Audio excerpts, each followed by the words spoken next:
ಒಂದು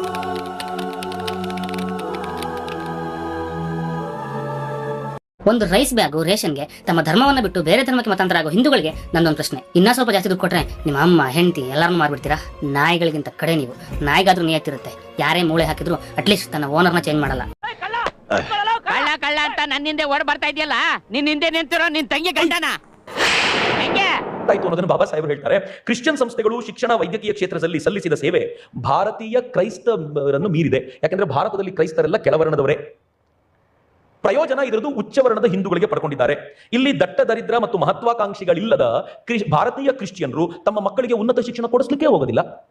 ಹಿಂಗಾಗಿ ಕನ್ವರ್ಟ್ ಏನೋ ಮಾಡಿದ್ರು, ಆದರೆ ಅವ್ರು ಉಪಯೋಗಿಸ್ತಾ ಇದ್ದ ಯಾವ ಸೇವಾ ಮಾರ್ಗಗಳು ಕೂಡ ಅದು ಈ ಕನ್ವರ್ಟ್ ಆದ ಇಂಡಿಯನ್ ಕ್ರಿಶ್ಚಿಯನ್ಸ್ಗೆ ಉಪಯೋಗ ಆಗಿಲ್ಲ, ಅದು ಮೇಲ್ವರ್ಣದವರಿಗೆ ಮಾತ್ರ ಆಯಿತು ಅಂತ ಬಾಬಾ ಸಾಹೇಬರು ಅದನ್ನು ಗಂಭೀರವಾಗಿ ಹೇಳ್ತಾರೆ. ಆದರೆ ಒಂದು ಹಂತದಲ್ಲಿ ಅವ್ರು ಹೆಂಗೆ ಹೇಳ್ತಾರೆ ಅಂತಂದ್ರೆ, ಬ್ರಾಹ್ಮಣರು ಈ ಎಲ್ಲ ಸೇವಾ ಮಾರ್ಗದ, ಅದು ಸ್ಕೂಲ್ ಇರ್ಬೋದು, ಕಾಲೇಜ್ ಇರ್ಬೋದು, ಹಾಸ್ಟೆಲ್ ಇರ್ಬೋದು, ಆನಂತರ ಹಾಸ್ಪಿಟಲ್ ಇರ್ಬೋದು, ಇದರ ಮ್ಯಾಕ್ಸಿಮಮ್ ಲಾಭ ಪಡ್ಕೊಂಡ್ರು.